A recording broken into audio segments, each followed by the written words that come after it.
यसमा यो जग्गा खरिद बिक्रीकरणमा भ्रष्टाचारसँग जोडिने कुनै अपराध भयो जस्तो मलाई लाग्दैन। अब त्यो किन भयो भन्ने कुरा चाहिँ तपाईँहरूले मनमा दिमाग बनाइसक्नु भएको छ होइन, बनाइसक्नु भएको छ। मसँग इन्टरभ्यू लिएर गएपछि अलिबारमा तपाईँले त्यसमा थपिहाल्नुहुन्छ।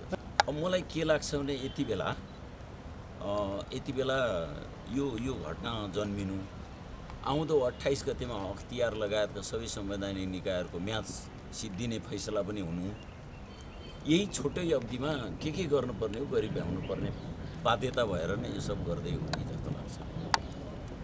मलाई त लाग्छ त्यो राजनीतिप्रति सोध्ने हो, किनकि अख्तियारले एकचोटि कुरा उठाएर तपाईँलाई थाहा छ हिजो पनि नेपाल सरकारसँग नीतिगत निर्णय गर्न पाउने अधिकार थियो। त्यही विधेयक अहिले राज्य व्यवस्था समितिमा थन्केर बसिरहेछ हो। नीतिगत निर्णय गर्न पाउने हिजो पनि अधिकार थियो।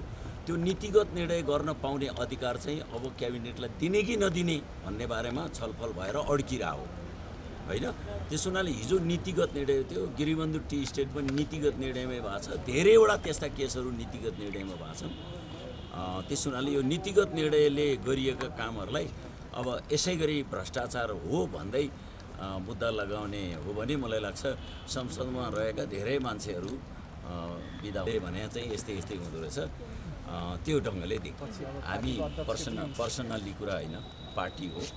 अहिले हाम्रो अध्यक्ष रौतहटमा हुनुहुन्छ, गौरमा हुनुहुन्छ होइन। अब यसलाई फस्नु भएन भन्ने खालको कुरा त आज मुद्दा लगाउने बित्तिकै सबै कुरा त्यति हो सिद्धियो भनेर चाहिँ हामीले सोच्नु पर्दैन।